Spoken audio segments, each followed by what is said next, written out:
হযরত ওমর বললেন কি পড়ছিলে আমাকে একটু শোনাও। কোন ফাতেমাকে বললেন কোরআন শরীফ শোনাতে লাগলেন। আউযু বিল্লাহি মিনাশ শাইতানির রাজিম, বিসমিল্লাহির রহমানির রহিম।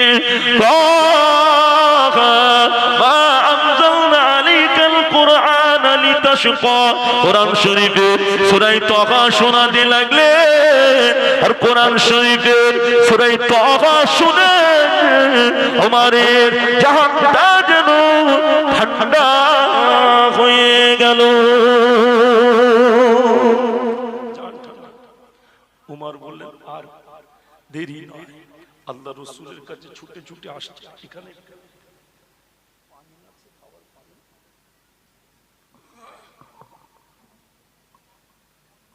কথা বুঝতে পেরেছে? জাহানটা ঠান্ডা।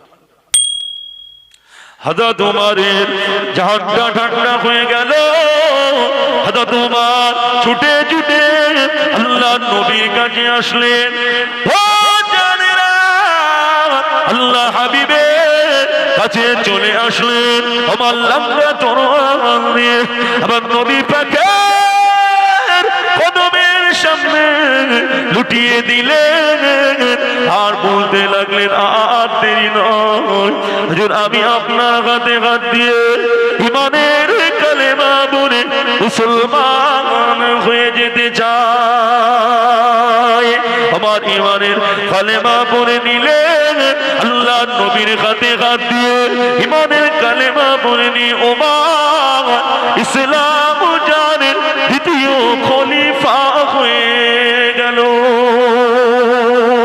আল্লাহুম্মা হো মুহাব্বতে ওয়ালা আলে।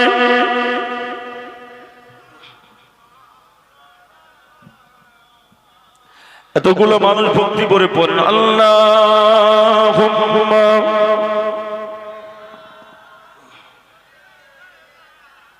ওয়ালা আলে।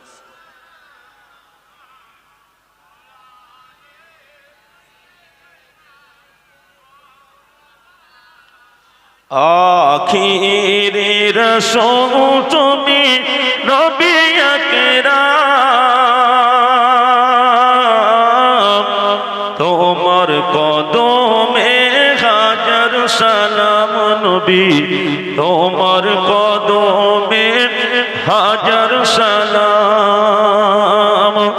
আখিরে রাসূল তুমি নবী আকরাম, তোমার কদমে হাজার সালাম নবী, তোমার কদমে হাজার সালাম। বনের হরিণ আসমান জমিন সবাই তোমায় চিনেছে, সবাই তোমায় চিনেছে। ওই আকাশের মেঘমালা ছায়া তোমায় করেছে, ছায়া তোমায় করেছে। বেশকে আতর যার গায়ের ওই ঘাম, বেশকে আতর যার গায়ের ওই ঘাম। আখিরি রাসূল তুমি নবী আকরাম। জোরে বলুন না সুবহানাল্লাহ।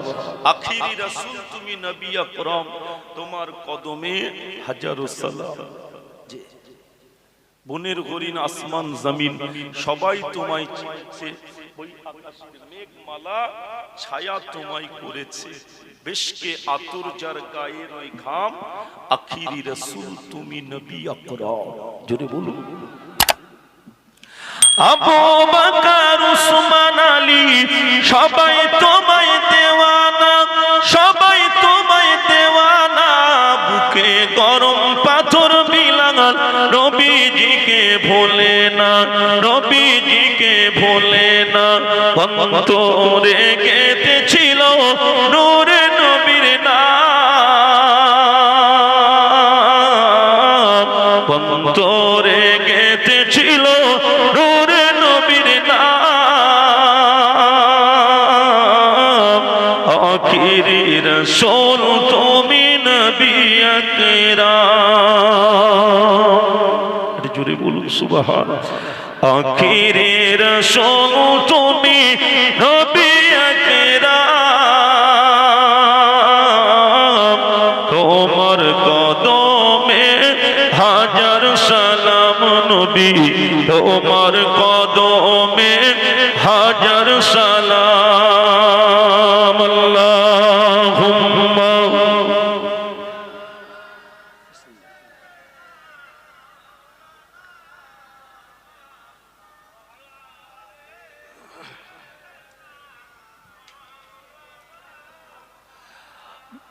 বোরাক চেপে দয়ার নবী মিরাজেতে গিয়েছে, মিরাজেতে গিয়েছে, নবীর কদমের ধুলাতে আল্লাহর আরশ ধন্য সেদিন হয়েছে, ধন্য সেদিন হয়েছে।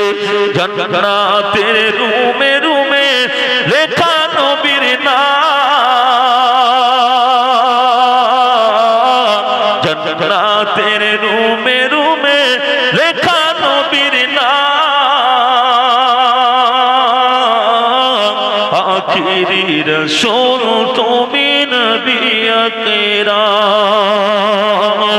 আখিরি রাসূল তুমি নবী আকরাম, তোমার কদমে হাজার সালাম নবী, তোমার কদমে হাজার সালাম।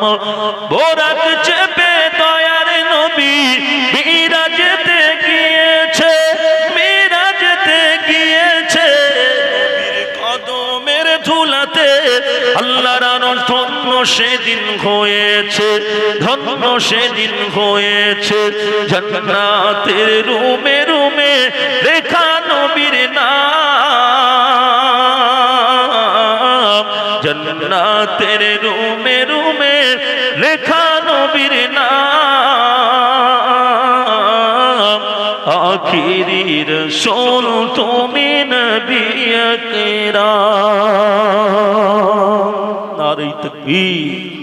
যে কথা বলছি আমি, যে উমারে ফারুক রাদিয়াল্লাহু তাআলা আনহু কথা বলছি, সেই উমারের কাছে সাহাবা এসে বললেন, আমার কি কোনো রাস্তা আছে? বললেন হবে না। তাহলে আবু বকর হুজুর ফিরিয়ে দিলেন, উমার ফিরিয়ে দিলেন। কার কাছে যাবেন? চিন্তা করলেন আলীর কাছে যায়। আল্লাহ রাসূলের জামাতা হযরত আলী রাদিয়াল্লাহু তাআলা আনহুর কাছে এসেছে। আলী বললেন আমার কাছে হবে না। তাহলে কার কাছে যাবেন? আল্লাহ রাসূলের কাছে আসলেন। আল্লাহ নবীর কাছে সাহাবা চলে আসলেন। আল্লাহ নবী, নবী আমার বললেন হবে না, যাও এখান থেকে চলে যাও। সাহাবা চিন্তা করেন কার কাছে যাব? আবু বকর হুজুর ফিরিয়ে দিলেন, ওমর ফিরিয়ে দিলেন, আলী ফিরিয়ে দিলেন। আল্লাহ নবী, নবী আমার ফিরিয়ে দিয়েছে, কার কাছে যায়? কাঁদতে কাঁদতে পারের গুহায় এসে কাঁদতে লেগে গেল। আল্লাহ পাক, কি আমি অপরাধ করে ফেললাম, আমার অপরাধ কি ক্ষমা হবে না? আল্লাহ পাক আমার কি ক্ষমা হবে না? এত কান্না কাঁদছে, কেঁদে কেঁদে সরজামা হয়ে যান, কেঁদে কেঁদে দেওয়ানা হয়ে যান। আল্লাহ পাক আর সহ্য করতে পারেন না। আল্লাহ পাক জিবরাইলকে ডাকলেন, ওই ফারিস্তা জিবরাইল, আর দেরি করো না, তাড়াতাড়ি করে যাও, আমার হাবিবের কাছে গিয়ে শুনিয়ে দাও আমি আল্লাহ পাক সাহাবাকে ক্ষমা করে দিলাম।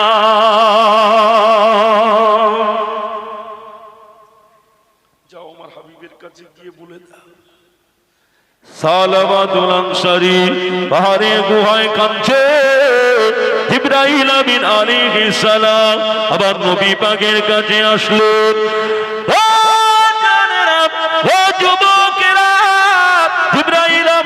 নবী পাকের কাছে, আমার নবী পাকের কাছে জিবরাইল আমিন আলাইহিস সালাম আমার নবী পাকের কাছে সে সালাম দিলেন। জিবরাইল আমিন আলাইহিস সালাম আমার নবীকে যে বললেন এই দুনিয়াকে সৃষ্টি করেছে। আমার নবী বললেন এই দুনিয়া আল্লাহ পাক সৃষ্টি করেছে। জিবরাইল আমিন বললেন যে আল্লাহ পাক এই দুনিয়া সৃষ্টি করেছে, সে আল্লাহ সালামাকে ক্ষমা করে দিয়েছে, আপনিও তাকে ক্ষমা করে দিন। তাকবীর দেন তো দেখি, নারে তাকবীর, নারে তাকবীর। কি বললেন যে আল্লাহ পাক এই দুনিয়া সৃষ্টি করেছেন, সেই আল্লাহ সাহাবাকে ক্ষমা করেছে, আপনিও তাকে ক্ষমা করে দিন। আমি আপনাদের কাছে বলছিলাম যে বান্দা বান্দীরা গুনাহ করার পরে যদি তওবা করেন আল্লাহ ক্ষমা করেন। কোরআন শরীফে সূরা আলে ইমরানের 135 নম্বর আয়াত নিয়ে জিবরাইল আমিন এসেছিলেন। ওয়াল্লাযীনা ইযা ফাআলু ফাহিশাতান আও যালামু আনফুসাহুম যাকারুল্লাহা ফাস্তাগফিরু লিযুনুবিহিম ওয়া মান ইয়াগফিরুয যুনুবা ইল্লাল্লাহ ওয়া লাম ইউসিররু আলা মা ফাআলু ওয়া হুম ইয়ালামুন। কোরআন শরীফের আয়াত নিয়ে জিবরাইল আসলেন আমার নবী পাকের কাছে। জিবরাইল আমিন এসে যেই না এই সংবাদ শুনিয়ে দিলেন, নবী আমার হযরত আবু বকর হুজুরকে ডাকলেন, হযরত উমরকে ডাকলেন, হযরত আলীকে ডাকলেন, হযরত সালমান ফারসিকে ডাকলেন। ও বাবা আবু বকর, উমর, সালমান ফারসি যাও আবার সালাবাকে একটু নিয়ে এসো, আমি রাসূলুল্লাহ সাহাবার সঙ্গে একটু কথা বলতে চাও। যাও সাহাবীরা মদিনার অলিতে গলিতে খুঁজতে লাগলেন, মদিনার অলিতে গলিতে খুঁজতে লাগলেন, মদিনা মানুষদেরকে জিজ্ঞাসা করতে লাগলেন, ও মদিনা মানুষেরা সাহাবাকে কি দেখেছো? মদিনা মানুষেরা বললেন সাহাবাকে জানি না, তবে একজন ব্যক্তি আজকে কয়েকটা দিন ওই পাহাড়ের গুহায় কাঁদছে। একজন ব্যক্তি পাহাড়ের গুহায় খুব কাঁদছে। রাত যখন গভীর হয়ে যায় না, কান্নাটা বেড়ে যায়। এত কান্না কাঁদে জঙ্গলের ভিতরে, যার কান্নাতে জঙ্গলের জন্তু জানোয়ারেরা পর্যন্ত খাওয়া দাওয়া করে না। কথা বুঝতে পেরেছি? খুব কান্না কাঁদছে।